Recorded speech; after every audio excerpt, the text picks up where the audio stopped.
Pemirsa, untuk mengetahui bagaimana perkembangan pengamanan wilayah pasca penembakan pilot dan co-pilot pesawat Smart Aviation oleh KKB di Bandara Korowai, kita telah terhubung dengan Kasatgas Humas Damai Kartens, Kombes Pol Yusuf Sutejo. Pak Yusuf, selamat siang. Selamat siang, Mbak Valeri. Ya, Pak Yusuf, bagaimana situasi pengamanan di bandara saat ini pasca penembakan berlangsung?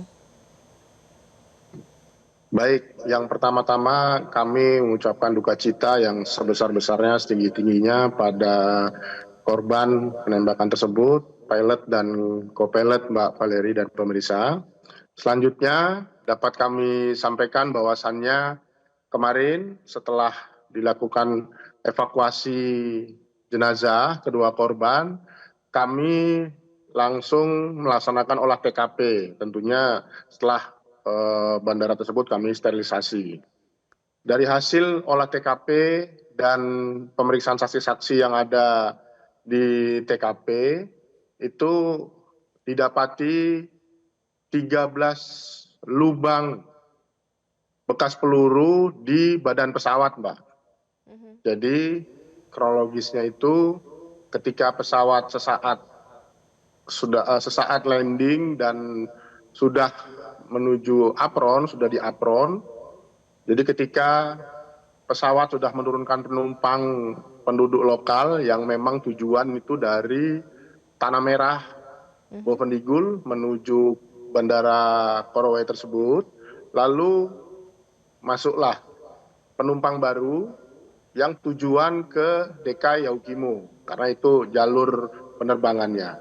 Sesaat setelah penumpang itu akan naik ke pesawat, lalu pesawat diberondong senjata api oleh para pelaku yang jumlahnya kurang lebih 20 orang. Ini hasil daripada kesaksian penumpang yang ada di TKP.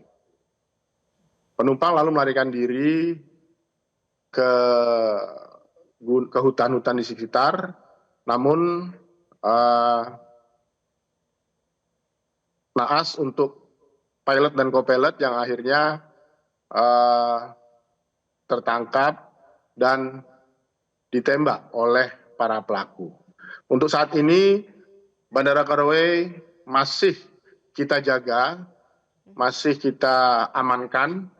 Kurang lebih ada 29 aparat dari operasi Satgas Damai Kartens yang ada di lokasi, sembari menunggu proses perbaikan dari maskapai untuk datang memperbaiki pesawat tersebut. Begitu, Mbak Valeri.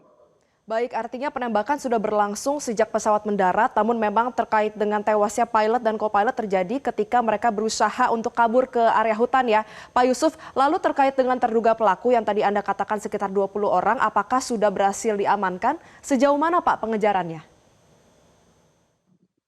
Kemarin pada saat kita kemarin pagi jam 6 itu kita masuk, kita pada saat mengamankan bandara, yang target utama kita adalah mengamankan jenazah dan pesawat ini dulu, Mbak. Jadi jangan sampai pesawat ini dibakar, karena kondisinya pesawat tersebut ditembak di bagian afternya, tangki after, sehingga ada kebocoran di pesawat tersebut, sehingga sangat rawan memudahkan pesawat tersebut bisa terbakar. Lalu setelah kami amankan itu, kita sisiri, kita susuri sekitaran lokasi.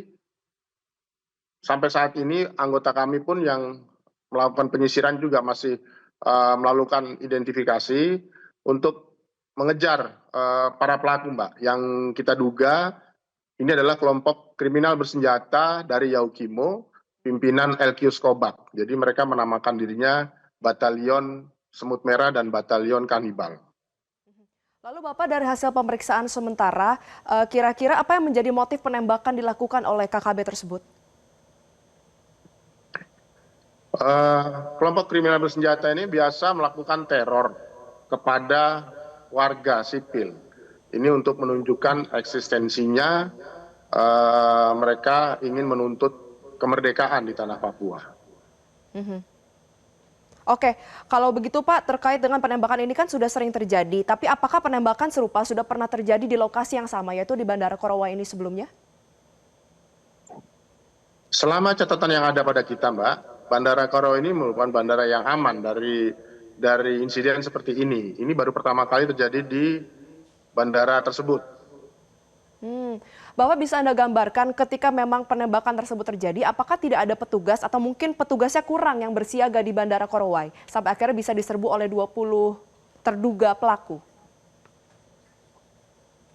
Kami akui, Mbak, memang Bandara Korowa ini adalah salah satu bandara perintis yang ada di pedalaman Kabupaten Bovendigul, di antara 5 bandara yang ada di sana. Jadi memang petugas di bandara tersebut tidak ada kecuali memang dari petugas penerbangan saja. Oke. Karena untuk mencapai ke bandara tersebut, satu-satunya jalur lalu lintas hanya lewat udara, lewat bandara, lewat pesawat. Karena lewat darat itu tidak bisa tembus. Mhm. Artinya memang petugas, hanya ada petugas dari bandara saja ya Pak, belum ada petugas pengamanan karena memang lokasinya yang di pedalaman dan hanya bisa diakses lewat udara. Lalu Pak, terakhir bagaimana dengan kondisi para korban? Para korban alhamdulillah karena penduduk lokal selamat, Mbak, tidak menjadi sasaran. Mereka menyasar kepada para penduduk selain penduduk lokal. Mhm. Meskipun mereka dalam keadaan selamat, apakah mereka sudah bisa memberikan keterangan secara optimal Pak untuk membantu proses penyelidikan dan pengejaran para pelaku? Sudah, Mbak. Jadi hasil olah TKP kemarin, maka tadi saya sampaikan berdasarkan keterangan saksi dari penumpang yang memang bisa kita ambil keterangannya, ada 5 orang yang sudah kita ambil kesaksiannya, menjelaskan seperti yang sudah saya sampaikan tadi, Mbak. Baik, kita sama-sama harapkan semoga proses pengejaran para pelaku ini dapat segera dilakukan dan juga teror-teror dari KKB ke depan ini bisa segera diberantas ya Pak agar tidak kembali terulang. Terima kasih Kasatgas Humas Damai Kartens 2026 Kombes Pol Yusuf Sutejo sudah berbincang bersama kami di Metro Siang. Jelajahi cara baru mendapatkan informasi. Download Metro TV Extend sekarang.